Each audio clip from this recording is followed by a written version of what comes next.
Hi there. In this how-to video, I'm going to show you how to get your school contact details right on your school website.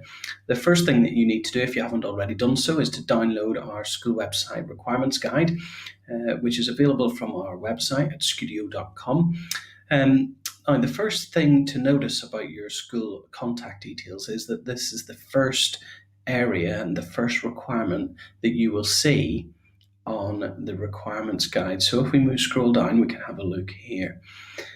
And there's a list of things that you must have on your school website to make your website compliant for Ofsted in guidance with DfE requirements. Now you can see them listed here. Some of them are pretty obvious. In fact, they're all pretty easy to get right, and lots of schools unfortunately miss some of them off. The key ones that schools tend to miss off are 1.6, which is the name and address of the chair of the governing body. And the thing that they usually leave off is address. Now, you don't have to provide the chair of governor's personal address. You can just put them as care of the school.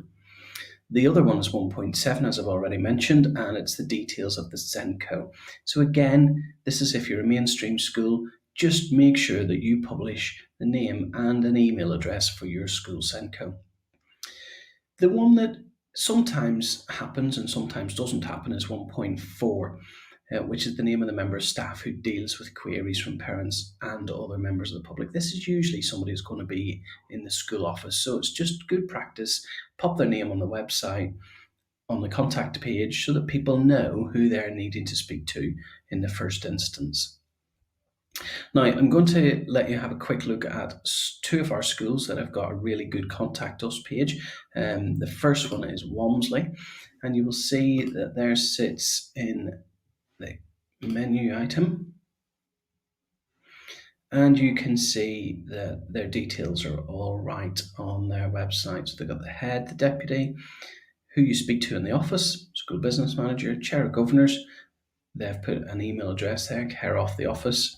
SENCO, same as the head teacher, with a different email address this time, and obviously a postal address, phone number, fax, email, and an embedded map, which is nice because for visitors who don't know where your school is, potentially it's nice to have a visual of where it is on a particular road. And the second school that we have is Lytham St Anne's High School. Again, their Contact Us sits on the top menu, and this is a lovely layout. You can see they've got a more of a street view Google map, which you can obviously interact with.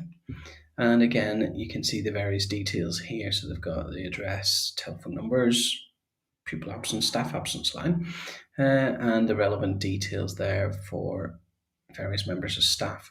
They also have a form that you can submit with various options there. And the other thing that they have is phone little tabs along here, which can let you contact the various colleges that the children are in and other useful numbers. So those are just a couple examples of good practice on getting your contact details right on your school website.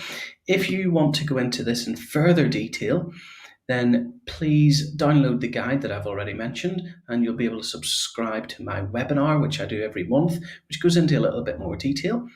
If you want to even go into further detail in getting all of the 21 areas of compliance correct, then feel free to contact me about a compliance course that we offer on Studio TV, our other platform, which is an online course which helps you get your head around compliance for your whole school website. And indeed, you can work at your own pace with that. So if that's something that would be useful, please do get in touch with me.